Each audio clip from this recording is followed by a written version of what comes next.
Orang kita itu kreatif. Kenapa? Makanya ada ketika orang kreatif di jalan itu cari jalan tikus. Iya kan? Iya. Pakai Waze. Itu kan menunjukkan kreativitas. Dia manusia kok cari jalan tikus. Maksudnya tuh pertanyaannya kan tikus yang nggak punya ide kreatif. Lah tikus jalannya di mana? Jalannya udah dipakai manusia. Pakai Waze juga. ini jadi rebutan antara tikus dan manusia. Maksudnya tuh jalan yang ya istilahnya gitu. Itu artinya apa? Bahwa kreativitas itu ada sebenarnya. Tinggal bagaimana kita mau mengubah perilaku tadi. Benar. Berarti nanti kita ada program juga ya untuk memperbaiki jalan tikus. Di grup sebelah itu ada yang bilang, oh ya janji kampanyenya itu 200 juta per RW. Ada juga yang bilang, oh nanti nih ada makan siang gratis khusus ojol. Nah kalau pasangannya si Pramono sama si Rano itu apa sih yang mau di-highlight gitu? Itu juga sudah pernah sempat disebut Mas Pram dan Bang Dul berkaitan dengan itu ya. Karena yang jelas RT, RW itu kita diperhatikan. Ya, apa istilahnya itu? Insentifnya akan di saat ini 2 juta dan 2,5 juta. Tapi kemungkinan akan jadi 2 kali lipat. Betul, termasuk Dawis, Dasawisma, Jumantik, tenaga-tenaga itu. Bahkan pasukan Orange juga akan dihidupkan kembali. Jumantik itu sampai nyamuknya juga diperhatikan. Oh iya. Ya, Jumantik itu tugasnya memperhatikan nyamuk. Nah, kita memperhatikan Jumantik. Bisa didenda. Bisa didenda kalau ada jentik. Benar, saya rutin itu di saya tempat tinggal di Sumur Batu Kemayoran itu rutin. Itu pokoknya rutin setiap mereka datang itu pasti datang. Iya kan rutin.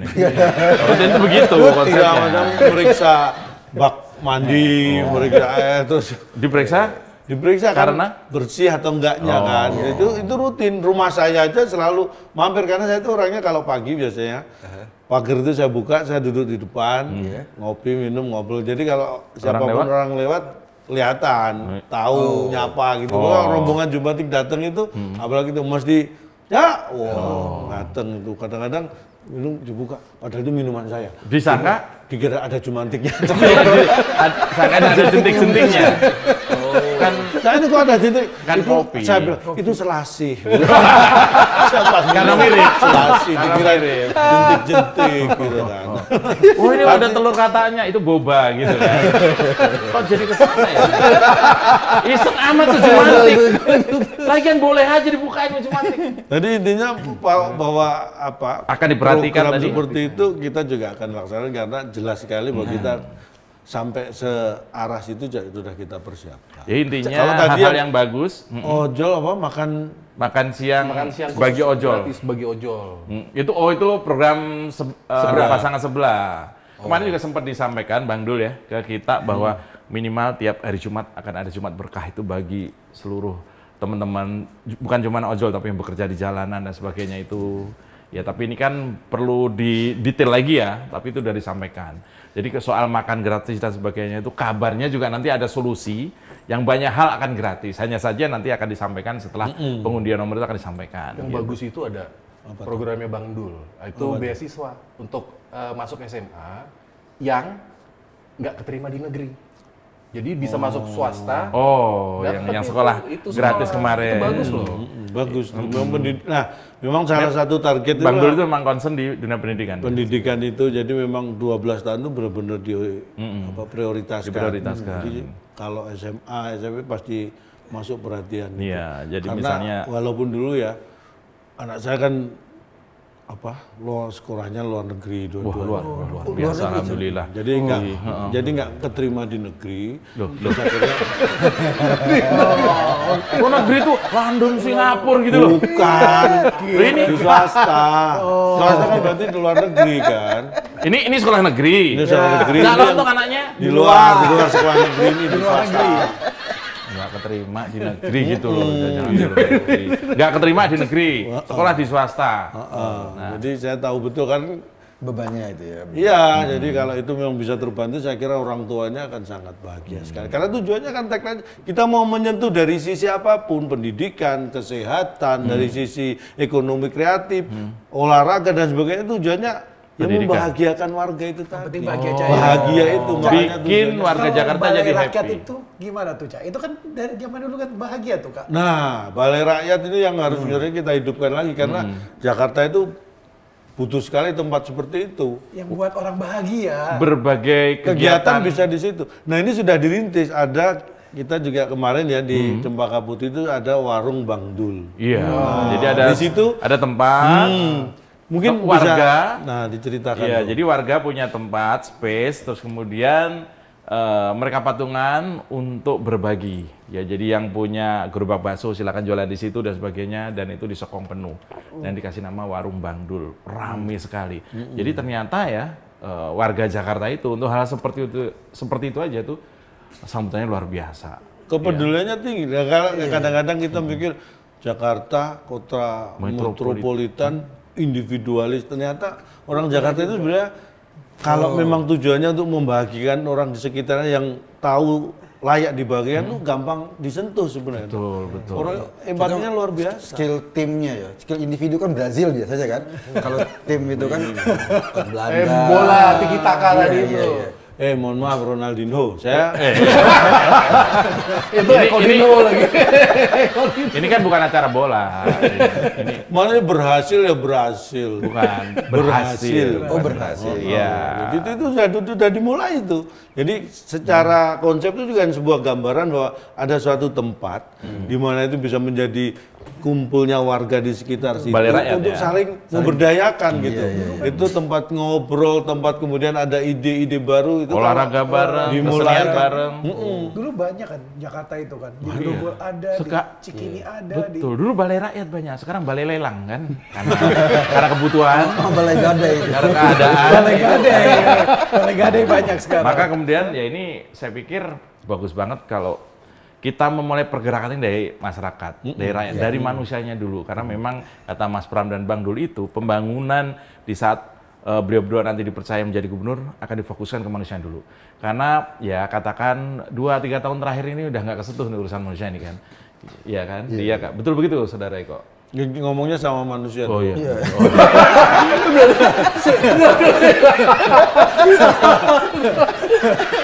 Berarti emang hantu apa? Tapi gini, kalau Jakarta ya dari dulu ya, Iya. kampanyenya pasti banjir, macet. Banjir, macet. Banjir, macet ini kan problem turunannya tuh udah lama sekali gitu.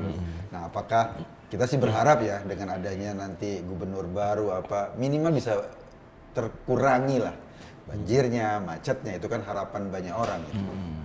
Ya kalau gini, semua masalah itu kalau kita mau mencari solusi itu harus tahu penyebabnya.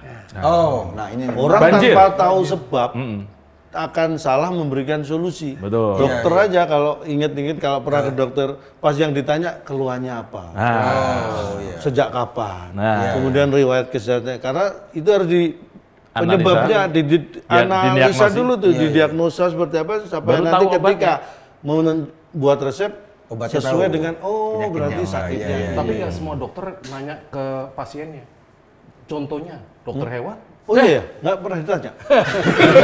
Kan dia bukan pasien ya. Gua punya kucing. Oh, maksudnya Iya, kan punya kucing sering ke dokter kan. Iya, nggak pengalaman tahu. yang ditanya yang punya. Oh yang punya. Yang nganter. Yang tetap Nah, ditanya. balik lagi tuh, Cak. Gimana itu? Makanya kalau saya sakit tak suruh nganter piaraan saya. Biar yang ditanya yang nganter. Kucingnya yang ditanya. Enggak ya? Kayak gitu konsepnya lagi. Macet dan banjir harus tahu penyebabnya. Lo harus tahu penyebabnya. Macet. Jadi kayak contohnya gini, macet itu sebenarnya penyebabnya banyak. Satu, Iya. penyebab dalam sisi teknis. Iya. Yang kedua dalam sisi perilaku. Oh. Ada sesuatu yang gini. Kita ngomong satu jalan aja. Iya. Satu jalan dengan ukuran yang sama, dengan tingkat kepadatan volume kendaraan yang sama, bisa jadi beda kejadian. Ini bisa macet, yang situ bisa enggak. Kenapa? Karena mungkin perilaku yang berbeda. Oh. Oke. Perilaku pengguna macet, jalannya, iya. ya kan? Perilaku macet misalnya. Perilaku penyebab macet misalnya. Perilaku penyebab macet adalah bagaimana satu tidak disiplin. Oh, rambu, marka. Iya berawal dari bahkan jangankan macet, bahkan kecelakaan pun Karena nggak itu disiplin. banyak berawal dari Pelanggaran. tidak disiplin, pelanggaran. Kadang-kadang kita aneh, saya juga ngeliat lampu ini aja, traffic light perempatan gitu. Orang pada berhenti, merah. Lampu merah kan pada berhenti. Iya. Ngapain? Apa istimewanya sih lampu merah? Kok pada dilihatin, berhenti gitu. Kan emang situ ada merah, kuning, hijau. Iya. Kan emang Tapi lampu merah berhenti. Saya sampai istilahnya apa sih? Akhirnya saya penasaran dong, saya Iya. tanya, Mas, ngapain sih? Nggak, apa istimewanya lampu merah? Nungguin hijau. Rame-rame. Oh, nungguin hijau. Siapa? Lalu? Begitu hijau ditinggal. Katanya tadi nungguin begitu hijau malah ditinggal. Itu kan perilaku. Oh, perilaku pengendara. Oh, iya. Iya. Terus Jakarta, rumput Jakarta. hal seperti itu kadang-kadang kita apa yang kita mau kita sendiri nggak ngerti gitu. Nungguin. Yang namanya nungguin. Begitu kalau sudah datang, hijau, ditinggal. Seneng kan? Ini malah ditinggal loh. Katanya nungguin. Begitu hijau malah ditinggal. harusnya begitu hijau tuh kita nemblok gitu ya. Iya. Tapi ya bukan, memang aturannya begitu. Ada Nah, kalau istilah hijau itu, jalan. ditinggal lagi hijau-hijaunya. Bukan. Ditinggal lagi sayang-sayang. Ada lagi daripada apa? Ditebang yang lagi kuning-kuningnya. Bahaya loh. Offset. Terus, nah Jakarta ini, kenapa macet di Jakarta ini, wah termasuk panjang lah. Ya ini perilaku, balik lagi ke perilaku. Iya. Pengendara menurut saya perilaku yang membuat macet jadi panjang itu gini. Ya kita itu harus punya inisiatif, punya inovatif masing-masing ya. Sebagai pengendara aja misalnya. Kalau saya udah tahu depan saya nih mobil berhenti, ya saya jangan ikut-ikutan berhenti biar nggak tambah panjang. Ini orang berhenti depan, ikut-ikutan berhenti gimana nggak tambah panjang bayangin. Perilaku latah tadi. Gue selama ini gitu loh, Cak. Gue selama ini mobil berhenti, Kita ikut berhenti. Tambah salah panjang kan? Iya. Belakang sampean ikut berhenti juga, ya tambah Oh, panjang. ini perilaku FOMO. Ikut-ikutan. Ikut-ikutan. Harusnya kan punya Kan inisiatif. dari ujung ke ujung berhentinya. Nah, makanya harus punya inisiatif. Inisiatifnya apa? Sudah tahu setiap hari seperti itu harus punya inisiatif loh. Masa saya harus setiap hari seperti ini? Merubah. Wah, ya kan? Bagaimana kalau sebenarnya saya bisa loh dari rumah ke kantor naik transportasi umum. Nah, Nah, disitulah tugas nanti Pemerintah itu Jakarta. supaya orang yang punya ide kreativitas seperti itu untuk mengatasi masalahnya sendiri bisa terakomodir. Jadi mereka nggak ragu-ragu lagi. Saya naik angkutan umum daripada saya Luar biasa loh. apalagi Kalau misalnya transportasi umumnya banyak orang, akhirnya semua ke sini, supirnya naik mobil pribadi. Supir busnya. Enggak. Sebentar. nggak, mohon maaf ini temannya siapa sih? Sebenarnya gini. Ngomongnya nyeleneh Iya. sendiri. Sebetulnya yang punya masalah bukan Jakarta. Ada yang kenal nggak ya? Jadi ternyata yang punya masalah itu bukan Jakarta. Temen saya ini. Aduh, ternyata temannya Mas Cu. Tapi ada selentingan bahwa salah satu programnya adalah bisa saja misalnya memperbaiki, memperbaharui dan kalau bisa bahkan transportasi umum itu dengan biaya yang sangat rendah sekali atau bahkan gratis. Ini kan menarik untuk solusi macet itu tadi. Iya. Jadi orang mau beralih kan? Mau Pertimbangannya kan banyak. Kadang-kadang kan ketika orang terpaksa naik, bukan terpaksa, punya mobil pribadi dan dia harus berangkat pakai mobil pribadi karena apa? Karena ya fasilitas umumnya mungkin ya itu masih membuat mereka masih kerepotan ini, kurang nyaman. Akhirnya yang terjadi resikonya ya itu tadi penumpukan kendaraan macet. Tapi kalau kita bisa hadir memberikan solusi kan itu tadi. Ketika ide kreatif itu terfasilitasi sebenarnya itu. Orang kita itu kreatif kenapa? Makanya ada ketika orang kreatif di jalan itu cari jalan tikus. Iya kan? Iya. Pakai Waze. Solusinya itu kan menunjukkan kreativitas. Wong dia manusia kok cari jalan tikus. Maksudnya tuh Pertanyaannya kan tikus yang nggak punya ide kreatif. Lah tikus jalannya di mana?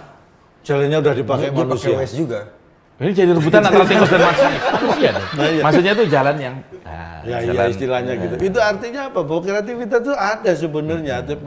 Tinggal bagaimana kita mau mengubah perilaku tadi. Benar. Berarti nanti kita ada program juga ya untuk memperbaiki jalan tikus. Enggak, otomatis jalan alternatif tadi di kita yang disebut orang jalan tikus itu mencari jalan yang lebih lancar itu semakin lancar.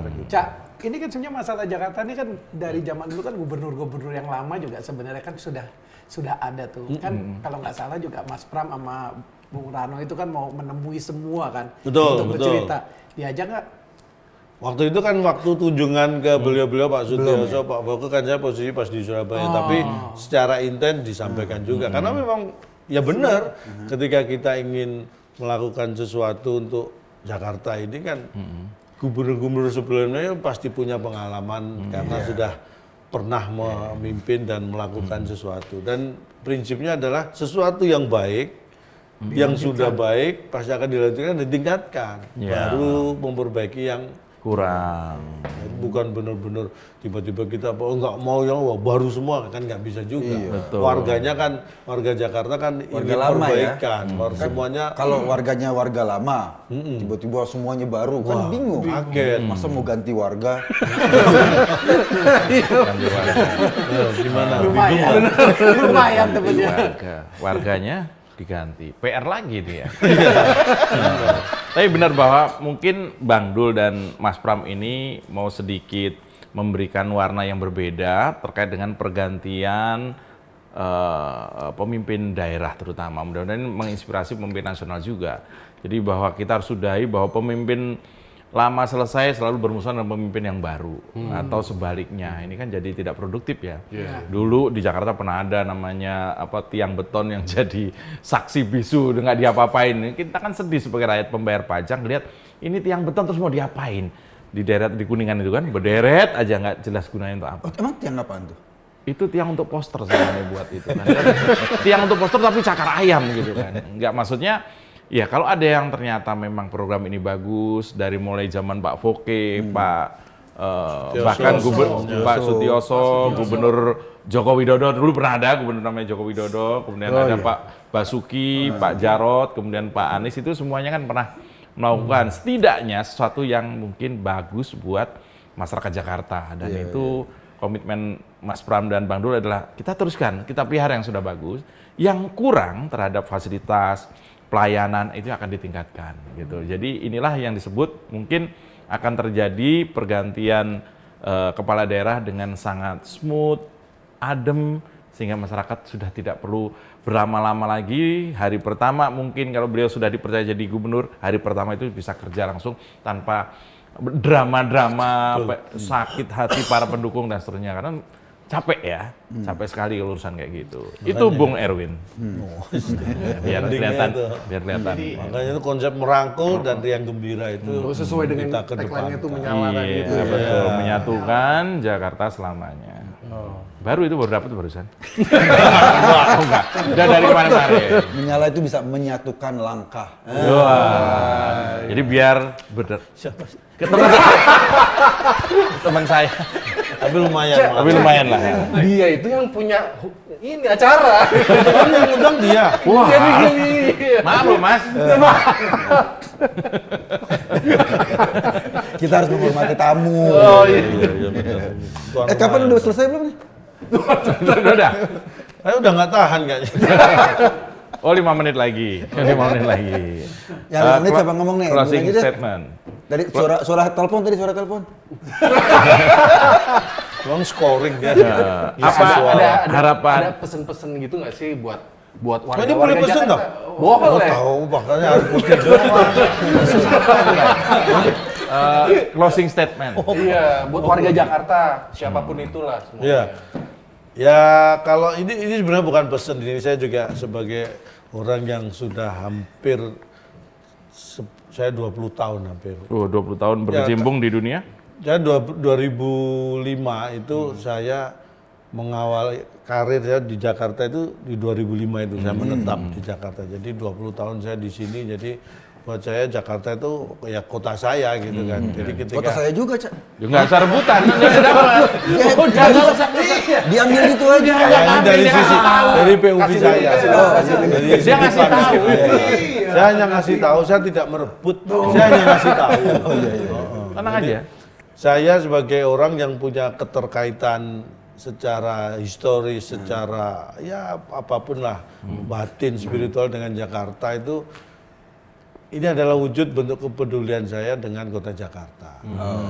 Bahwa apa yang saya lakukan saat ini mungkin ini hanya menyambung dan membantu Mas Pram dan Bang Tul yang waktu itu ngobrol banyak dengan saya, dan tujuannya yaitu tadi membahagiakan orang Jakarta, membahagiakan warga Jakarta. Dan saya lihat kan Mas Pram, Bang Tul ini kan punya modal untuk itu karena apa? Sebagai person, sebagai individu, beliau-beliau ini kan orang-orang yang bahagia sih.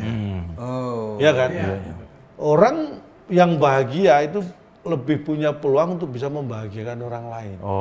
Ya kan? Lihat aja di antara kita ini kan kelihatannya orang bahagia, berpeluang membahagiakan orang lain. Kalau masih ada masalah itu kan kelihatan Bang. Tapi kok kenapa kesini?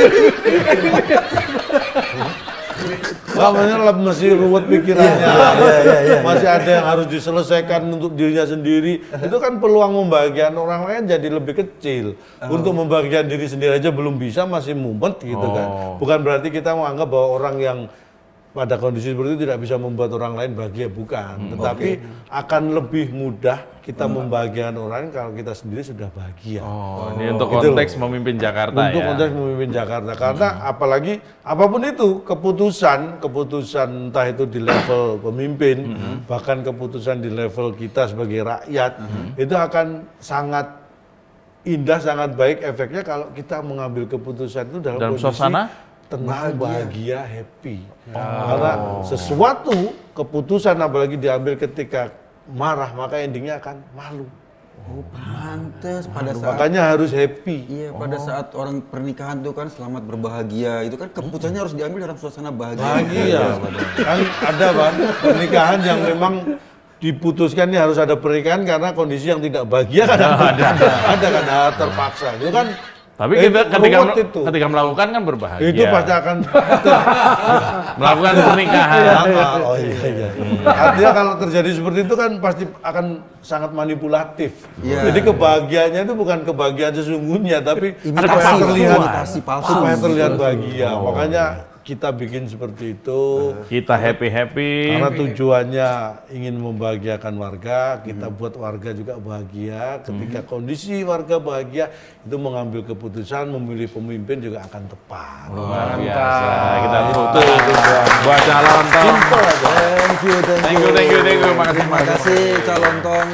Silakan air putihnya. Nah ini baru kelihatan kalau tuan rumah.